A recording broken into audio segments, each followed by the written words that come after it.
A compass is a device that indicates direction, and it is one of the most commonly used instruments for navigation. Before the compass, sailors navigated by watching the direction of the sun and stars, or looking at waves or landmarks. But it was not a very accurate method. Only a few ancient sailors ventured out into the open sea. Instead, they sailed within sight of land, in order to avoid becoming lost at sea. The first known compass was invented in China, during the Han Dynasty, around 200 BC. It was made of lodestone, a naturally magnetized ore of iron. This magnetic compass was not, at first, used for navigation, but for feng shui, mining, geomancy and fortune-telling. But in time, people discovered that it can be used for navigation. The first use of compasses for navigation was around the 11th century. Needle compasses came decades later, in the late 1200s. In the 12th century, compass appeared in Europe, and it became a major force in human exploration. It guided explorers through previously unexplored waters, enabling them to navigate unknown places, and set up colonies on unknown lands. These new discoveries helped to map out the world, in the 13th century. It led to the rise of global trade of spices, gold, weapons, technology, knowledge and many more. The first globe was produced, using 360 degrees of longitude, marked on the equator. In 1983, the U.S. military released the satellite-based Global Positioning System, GPS, to the public. Ever since, NASA has mapped most of the planet to a higher resolution. The compass is considered one of China's 4 great inventions. Compass is still widely used today, but in its improved forms, made from modern materials. This great invention not only made the navigation of the globe easier, but also made it faster and safer.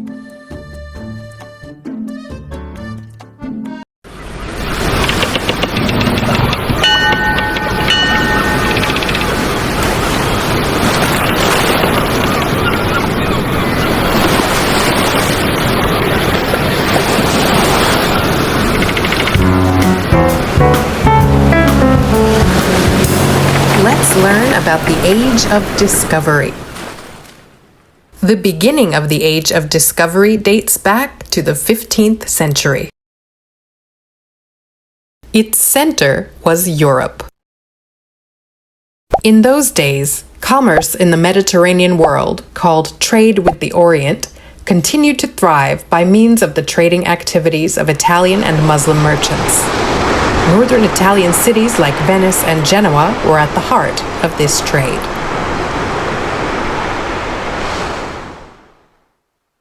The Italian merchants exchanged silver to get spices and other goods procured from Asia.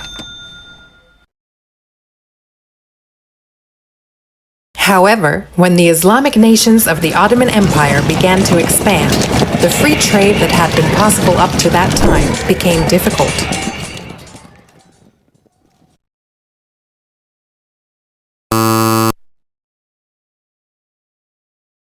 Also, European interest in Asia had increased.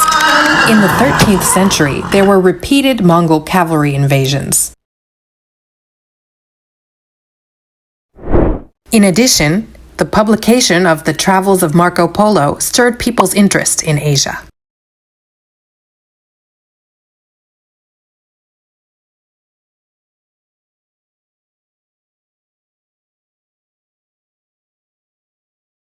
Since it was believed that spices and immense quantities of gold lay waiting in the expanses of Asia, European merchants considered a direct route to Asia to be essential.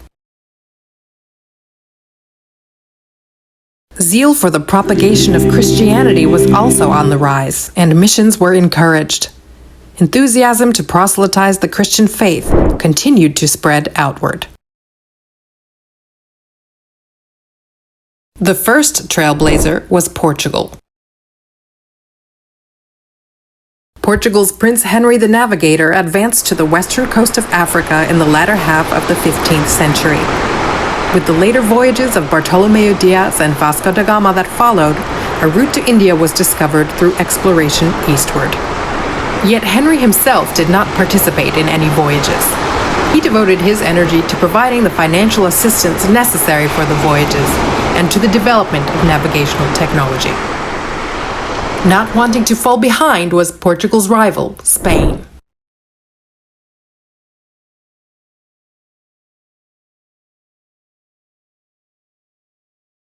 Spain did the opposite of Portugal and headed for Asia by exploring to the west. In the process of aiming towards this goal, the New World was discovered by Columbus.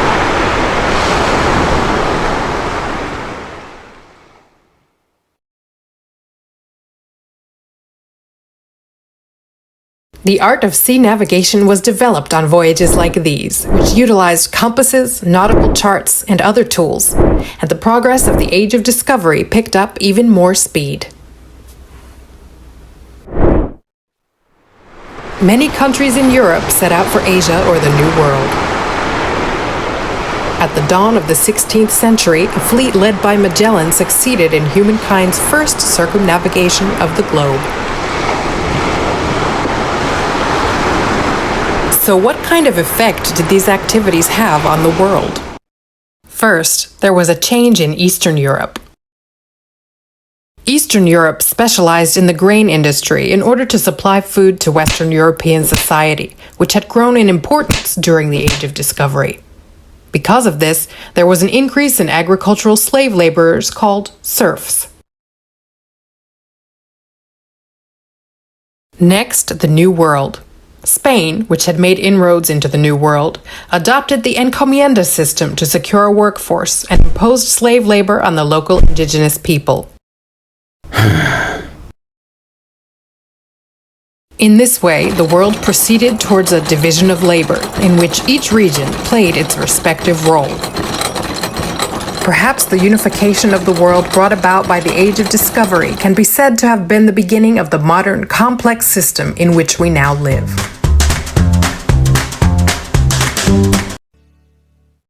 Portuguese explorer Vasco da Gama was the first person to successfully sail from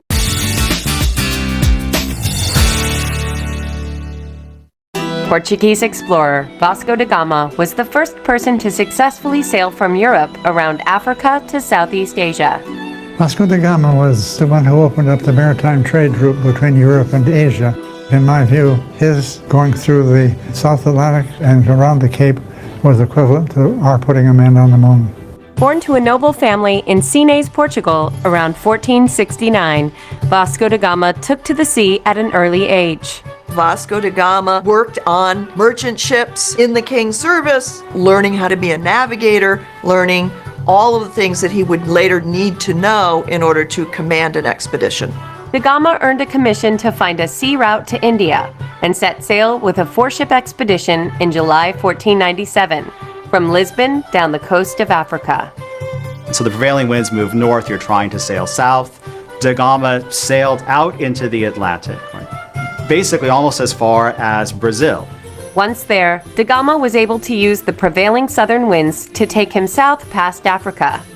What's historic about Da Gama's voyage around the Cape of Good Hope is precisely that Da Gama figured out how to do this. He is the first one successfully to get into the Indian Ocean, work his way up the coast of East Africa, and ultimately reach India.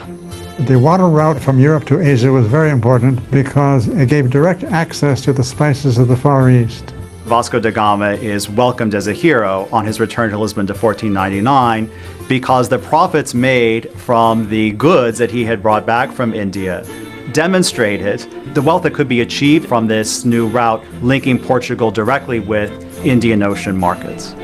Da Gama covered more than 24,000 miles in his historic trip to India, and of the 170 original crew members, only 54 made it home alive. In 1502, King Manuel tapped Da Gama to lead this larger expedition to again initiate trade directly between Portugal and the spice markets of India. This expedition from the Portuguese point of view is a success because Da Gama is able to force his way into the markets. And when I say force, I mean using cannons to literally blast his way into the harbor and force the rulers to trade with him. Upon da Gama's return to Portugal 2 years later, he retired from exploration and became King Manuel's advisor. However, in 1524, the new king, John III, persuaded him to return to India to become its viceroy. He died in India in 1538. Because Vasco da Gama found this route to India, he succeeded in making Portugal a principal supplier of high-profit luxury commodities like pepper to the European markets. This in turn made the Portuguese state extremely wealthy and turned Portugal into a great power. Bartolomeu Dias was a 15th century Portuguese navigator. He was the first European to reach the Cape of Good Hope, the southernmost tip of Africa. Dias was born in Algarve, in Portugal, around 1450. He soon joined the Portuguese Navy, based at the fortress of São Jorge da Mina. Trade with the East was extremely important to 15th century Europe. John II, King of Portugal, guessed that there was a possible sea route to India by sailing around Africa. John II did not believe, as many did, that the Indian Ocean was closed. He thought it could be reached by sailing along the east coast of Africa. The sovereign's goal was to avoid difficult land passage through the Middle East. In 1486, the king gave Bartolomeu Dias the task of exploring Africa's eastern coast. Dias sailed from Lisbon in August 1487 with 3 ships. He sailed further south than any other explorer, passing Cape Verde and the mouth of the Congo, and reaching present-day Namibia. In January 1488, storms forced the 3 ships, now nearly at the southernmost tip of Africa, to leave the coast. When they resumed sailing east, the coast was no longer visible. The ships turned north and made landfall on the coast near the Great Fish River in the eastern part of modern South Africa. Dias realized that he had circumnavigated the southern point of Africa and that he was on the east coast of the continent. The expedition had achieved its objective, to reach the Indian Ocean and open a maritime route to Asia. Sailing back, Dias sighted Cape Agulhas, the southernmost point of Africa, as well as the Cape of Storms, which he named due to the bad weather he encountered there. He arrived in Lisbon in December 1488 after having sailed for 16 months and explored more than 2,000 kilometers of coastline. Cape Tempest was renamed the Cape of Good Hope to indicate the hope of opening new trade routes with Asia. Portugal's new King Manuel I gave the task of reaching India to the young explorer Vasco da Gama. Dias was assigned a marginal role. He was to escort da Gama along already explored routes and then return to Portugal. In 1500, Dias took part in a new expedition to India. He was made captain of one of explorer Pedro Álvares Cabral's ships. While traveling off the west coast of Africa, the ship sailed as far west as Brazil before setting sail for the Cape of Good Hope again.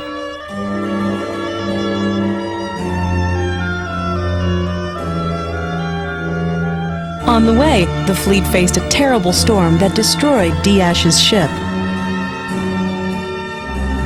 Bartolomeu Dias died at sea off the coasts that he had discovered. He was around 50 years old. His explorations opened a maritime route to the east.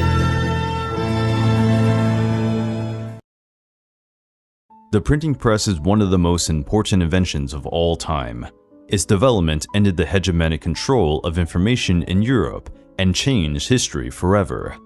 The printing press allowed huge amounts of information to be shared quickly and in massive quantities.